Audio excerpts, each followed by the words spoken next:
திருநெல்வேலியில் தியாக துருகத்தில் விசிக பெண் நிர்வாகி தாக்குதலில் ஈடுபட்ட வீடியோ வெளியாகி பரபரப்பை ஏற்படுத்தியிருக்கிறது. இது குறித்த கூடுதல் விவரங்களை நம்முடைய செய்தியாளர் செந்திலிடம் கேட்கலாம். செந்தில், விவரங்களை பதிவு செய்யுங்கள்.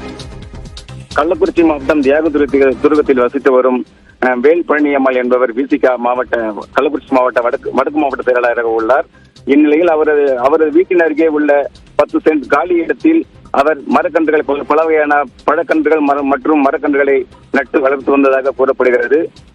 அந்த இடத்திற்கு சொந்தம் கொண்டாடி சரவணன் என்பவர் அவர் வீட்டின் அருகே வசித்து வரும் சரவணன் என்பவர் இது தனது பட்ட நிலத்தில் தாங்கள் எப்படி மரத்தடிகளை வளர்க்க முடியும் என அந்த மரக்கன்றுகளை வெட்டி வீழ்த்தியதாகவும், அப்பொழுது வேல் பழனியம்மாள் மற்றும் அவரது கணவர் வேல்முருகன் ஆகிய இருவரும் அந்த குடும்பத்தினரை வீடுகளின் ஜன்னல் மற்றும் கதவுகளை அடித்து உடைத்து சேதப்படுத்தி மற்றும் அவர்களை கல்லால் தாக்கும் வீடியோ கடந்த 1 மாதங்களுக்கு பிறகு தற்பொழுது வெளியாகி பெரும் பரபரப்பை ஏற்படுத்தியுள்ளது.